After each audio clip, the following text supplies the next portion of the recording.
JJ Redick, and I am not going to act as if JJ hasn't been awesome this year. He has. And I'm not going to act as if that JJ Redick is the problem for the Lakers. Far from it.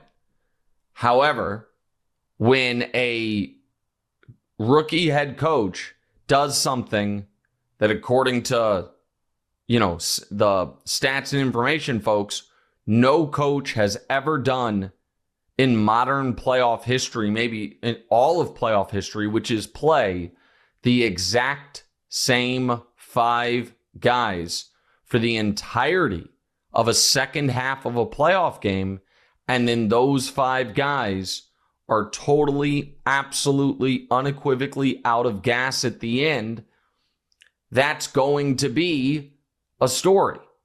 And JJ was left without a lot of great options. He decided after the opening couple minutes, understandably, he couldn't trust Jackson Hayes.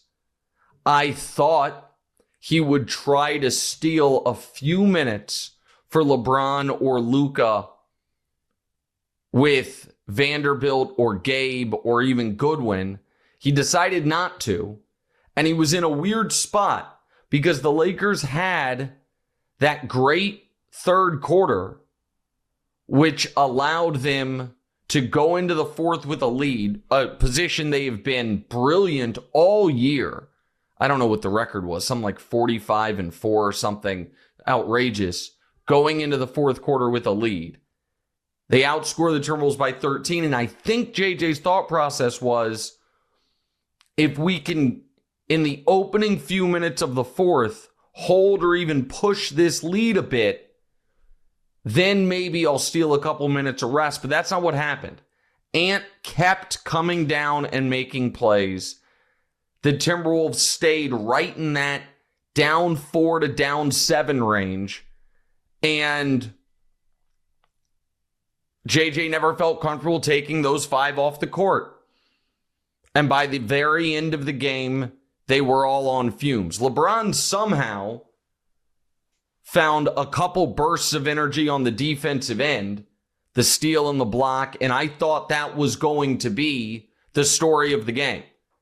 That LeBron, after his, I think, 104th career playoff 20-point half, plays a wildly efficient game, 27, 12, and 8, and then makes the key defensive plays down the stretch to turn a 4-point deficit into a 6-point lead after the huge Austin Rui threes. But of course, that's not what happened. And you saw the fatigue kicking in at various moments before the final couple minutes. Luka got, I think it was Jaden McDaniels on his hip, or maybe it was Julius, had a layup, missed it. LeBron out of a timeout, great play, had a layup, missed it. And I said it was Austin and Rui that hit the three. It was Austin and Dorian Finney-Smith that hit the threes. But despite all of that, it's Lakers up 2 with the ball after the LeBron block with 1:10 left. And yeah, this is a keep you up at night, restless, bad sleep game, because there's so many moments that you just wonder, man, if they just do this a little bit better, change one thing. And by the way, those moments existed in the first half. I was watching the game with my best friend and coworker at FS1, Danny Parkins, over at his house.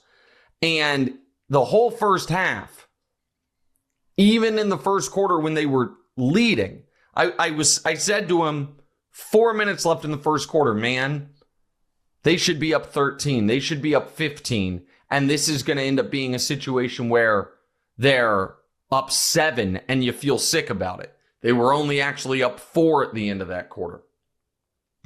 Then the second quarter, the Timberwolves go on their run. All of a sudden, you're trailing at the half. Then they do have that great third quarter. And now to get back to where we were, the highest leverage possession of the season for the Lakers ends up being no real ball movement. guys standing around, Luka dribbling the ball, up 2, minute left, finds LeBron. LeBron takes an exhausted 3. And I understand, there is going to be a carve out of folks that either, why doesn't he drive there? Or that focus on LeBron's fourth quarter 0 points and the turnover, which I'll get to in a moment, which I understand. And I'm not even saying that's totally unfair. I am saying that when the last 2 games LeBron has played are the 2 greatest playoff games by a super old guy in league history, I'm going to have a little bit of grace.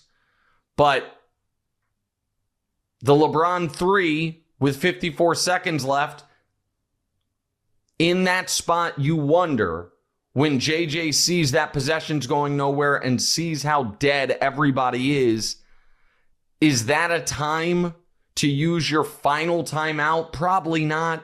You probably don't want to use your last timeout in that spot. But if you get a basket there, you win the game. Then next time, Timberwolves ball, the up to 40 seconds left, the Lakers understand just can't allow a 3. You don't allow a 3, you're going to be in great shape, tied with the ball with a 2-for-1 opportunity. They don't allow a 3, and Austin makes his biggest mistake of the season, fouling Jaden McDaniels on a no hope to alter the shot foul. Jaden, to his credit, makes the free throw, and now all of a sudden you're trailing. For the first time in basically the entirety of the second half, after the opening few minutes when you took the lead in the second half. Oh, that's not true. You were trailing a couple minutes earlier. But you're trailing with 40 seconds left. Down 1 with the ball. Luka gets tripped. I'll be honest, I disagree with JJ. I don't think it was a foul. I think it was fine that they didn't call that. LeBron with the bad inbounds pass. And then this is the one I just hate. The challenge, the out of bounds call that now can retroactively turn into a foul. All of a sudden, Anthony Edwards going to the line. He was a killer. He makes both free throws. And then the Lakers, I thought, got lucky that the Timberwolves didn't foul Luka in the backcourt or foul LeBron as on the catch. Austin got a decent look. He missed it. Now you're down 3-1. And you still see moments, flashes from this team that show the highest end. And I understand some folks are going to say, listen, we knew this was a mismatched roster when you traded for a guy at midseason, that you need an offseason. I don't buy all that. Or maybe I should buy it, but I knew all that going into these playoffs. I thought they got the perfect draw. I thought the Timberwolves would be athletic and feisty, but I did not think that in close games late, they would have the edge, and they have.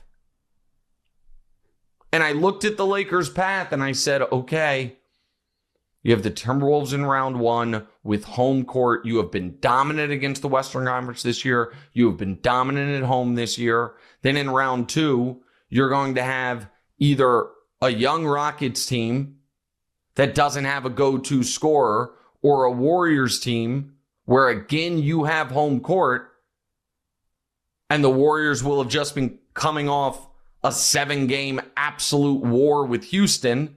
You saw a real path. A real path.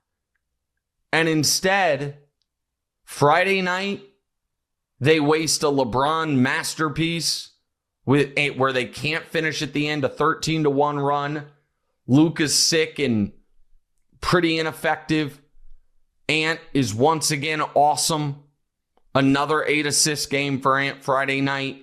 Jaden McDaniels has the game of his life, almost all targeting Luka. Julius has another good playoff game. You lose that fourth quarter by 10. LeBron seems gassed the final few minutes there, despite giving you 38, 10, 4, 2, and 2. And then Sunday afternoon, JJ goes for it. The smallest interval between games they'll have all postseason, from a Friday night to a Sunday afternoon. JJ, understanding we have 2 days off before Game 5, gotta win this, goes for it, plays Austin, Luka, LeBron, Rui, and Dorian all 24 minutes of the second half, and they can't hit the tape. And can they win Wednesday? Yeah, they should. And if they win Wednesday, will I be on here Thursday feeling like, well, you got a shot Friday and then it's a Game 7 in your building? Yeah, maybe. But if the goal for this Lakers team, and this was the goal, when you have LeBron James, I don't care that he's 40, he is still unequivocally, top 8 playoff guy right now, this moment? Like, I'm not sure what's the full list of guys this postseason who you'd say either have been better or you'd rather have. In no particular order, just going through the series. Tatum, Giannis, Ant. Ant's earned it. Joker, Steph, who I'll get to, there's an argument for it. Fair is fair. Kawhi, maybe Jalen Brunson. So what's that? 7, 6, 7, 8? When you have, even at his age, a guy who's still a top 8, let's go conservatively, playoff performer this moment, and Luka getting bounced in round 1 when you're a minus 200 favorite is a disaster. And even if somehow you are able to dig deep and overcome and come back from this deficit, what legs are you going to have going into round 2 when the series basically start going every other day? I don't know that you're going to have them. And so that's why I started the pod by saying the season ended on Sunday.